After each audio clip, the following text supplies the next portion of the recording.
নমস্কার বন্ধুরা, আমি জানি তোমরা খুব ভালো আছো। আমিও বেশ আনন্দেই আছি। আমরা জানো তো ভুলে যাই, আমরা অনেক কিছু ভুলে যাই। নানান কাজের কথা, কেউ আমাকে একটা ভালো কিছু বলেছে সেটাও মনে থাকে না, তারপরে কোথায় কি রেখেছি মনে থাকে না, এইরকম নানান জিনিস আমরা ভুলে যাই।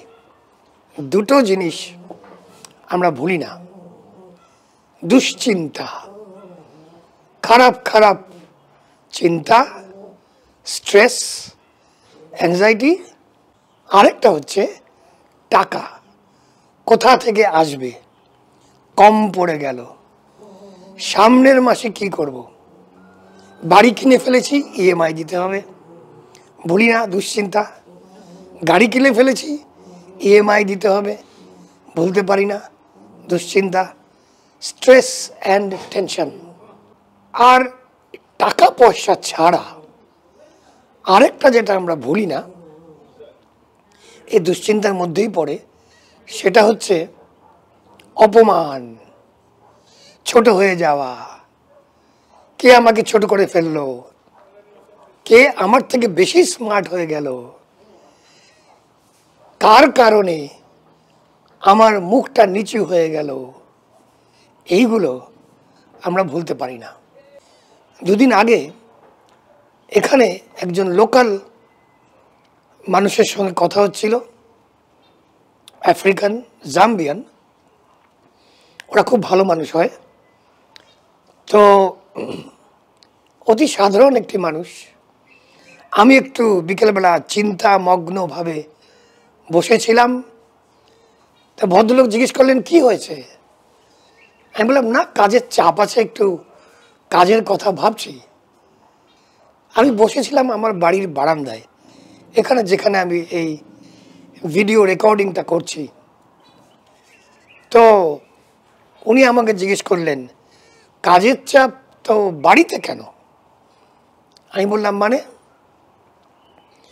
উনি বললেন কাজের চাপ তো অফিসে, কাজের জায়গায়, এখানে কি। তাই ভাবলাম কথাটা তো ঠিকই বলেছেন, এটা তো আমার বাড়ি, এখানে আমি কাজের কথা ভাবছি কেন। আমি এখানে বাড়ির কথা ভাববো, বাড়িতে চাল আছে কিনা, ডাল আছে কিনা, দেখি একটু রান্না করি গিয়ে, বা কিছু ভালো মন্দ খাবো, বা এই কুকুর বেড়ালের সঙ্গে একটু গল্প করব, খেলবো। এখানে তো অফিস নয় আমার, তাহলে আমি এখানে বসে কাজের কথা কেন ভাবছি। এই সুবাদে আলোচনা হতে হতে ভদ্রলোক বললেন কাজ যখন অফিসে যাবে, কাজের জায়গায় যাবে, সেখানে বাক্সটা খুলবে, কাজের বাক্সটা খুলবে, খুলে কাজ করা শুরু করবে। তখন সেইখানে বসে তোমার কাজের সঙ্গে যত কথোপকথন সেটা করো। কাজটা কঠিন না সোজা, নাকি খুব একটু মুশকিলে পড়েছ, সেসব নিয়ে ওখানে ভাবো। ভেবে স্টেপ বাই স্টেপ একটার পর একটা তুমি সর্ট আউট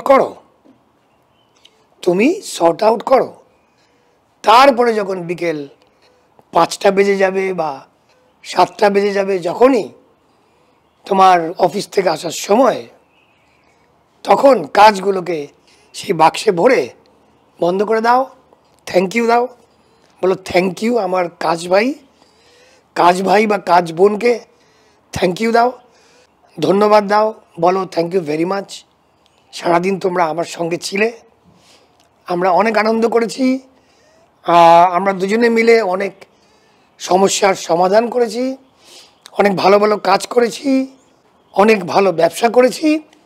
তো এখন আমি বাড়ি যাচ্ছি, তোমাদের থাকার জায়গা এইটা, অফিসটা, তোমরা অফিসে থাকো, কালকে আবার দেখা হবে, কালকে যখন অফিসে আসবো তখন আবার দেখা হবে, এখন গুড নাইট। এই বলে কাজের বাক্সকে বন্ধ করে বাড়ি চলে আসবে।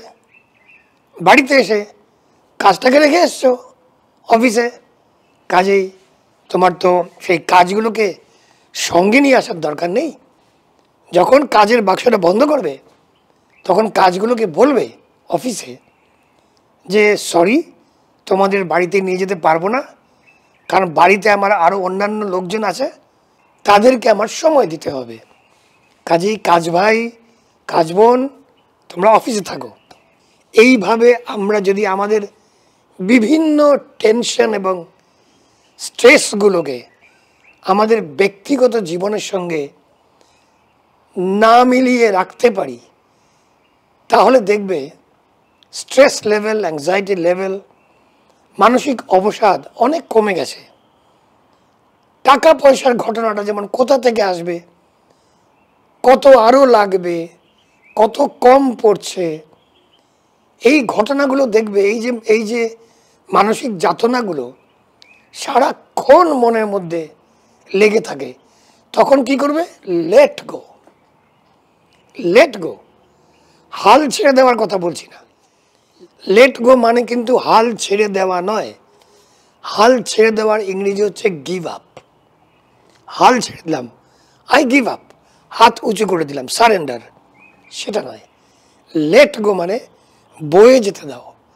এই যে টাকা পয়সার চিন্তা সারাক্ষণ আসতে থাকে, একটা অন্য কিছুতে মনোনিবেশ করো, ওরা আসতেই থাকবে এবং চলেও যেতে থাকবে পাখির মতো। পাখি যেমন আমার চোখের সামনে যে এক টুকরো আকাশ, সেখানে যে পাখিটা এখন উড়ছে, তার পায়ের ছাপ সেখানে থাকবে না, সে চলে যাবে। কাজেই টাকা পয়সা নিয়ে যে দুশ্চিন্তা, সেও তার পায়ের ছাপ তোমার জীবনে রাখবে না, সে আসবে আবার চলে যাবে। কারণ আজকে যে টাকা পয়সার সমস্যাটা আছে, তুমি সেটা আগামীকাল তুমি সেটার সমাধান খুঁজেই পাবে, নিজে নিজেই পাবে। কাজেই এই চিন্তা ভাবনাটা নিয়ে যে আগামীকাল খুঁজে পাবো, কোথায় পাবো তারে ঠিক খুঁজে পাবে, এটা ভেবে টাকা পয়সার চিন্তাগুলোকে নদীর মতো বয়ে যেতে দাও। আমার প্রত্যেকটি ভিডিওতে আমি নদীর কথা বলি। এই নদীর থেকে এত কিছু শেখার আছে। কুলকুল কুলকুল করে বয়ে যাওয়া, পাথর আসলে তার উপর দিয়ে আবার এরকম করে গিয়ে লাফিয়ে পড়া, খাড়ি আসলে বা খাদ আসলে ঝর্ণা হয়ে ঝরে পড়া, সবই নদী করতে পারে। তা আমাদের জীবনটাও নদী। কাজেই দেখো, এই যে কাজের কথা বললাম, ঠিক সেরকম টাকা পয়সার কথা, অন্যান্য দুশ্চিন্তার কথা, অপমান, কে আমাকে ছোট করে ফেললো, ওগুলো ওদের জায়গায় রাখো। ওখান থেকে যখন চলে আসবে, যেখানে এই ঘটনাগুলি ঘটে তোমার সঙ্গে, সেখান থেকে আসার সময় তাদের বাই বলে আসবে। বাই বলে বাড়িতে আসবে। বাড়ি হচ্ছে তোমার মন্দির বা মসজিদ বা গির্জা, যেটা তোমরা যে ধর্ম পালন করো, বাড়িটা হচ্ছে সেটা। তুমি যেখানে থাকো, তোমার আত্মা যেখানে শান্তি পায়, সেই বাড়ি হচ্ছে তোমার মন্দির, মসজিদ, গির্জা, গুরুদুয়ারা, সিনাগগ, হোয়াটএভার। কাজেই সমস্ত এই বারান্দা দিয়ে ঢোকার সময় আমি দেখাচ্ছি, এই যে মুহূর্তে আমি এই বারান্দাটা দিয়ে ঢুকছি, এই ঘরের দরজায় ঢুকছি, এদের সঙ্গে কথা বলছি, সেই মুহূর্তে আমি কিন্তু আমার সমস্ত দুশ্চিন্তা, কাজ কারবার সব কিছু আমি বাক্সে বন্দি করে তারপরে আসি। মাঝে মাঝে আসতে পারি না, যার জন্য চিন্তিত ছিলাম, তখন সেই ভদ্রলোক এসে বলল, ওগুলোকে বাইরে রেখে এসো। তো এটা ছিল একটা খুব সরল আর সোজা ভিডিও। এর মধ্যে কোনো অঙ্ক নেই, কোনো ম্যাথমেটিক্স, রকেট সায়েন্স নেই। তো এটুকুই বলার ছিল। তোমরা সবাই ভালো থাকবে, তোমাদের সবার মঙ্গল হোক। আবার দেখা হবে। যাও, জিতে নাও।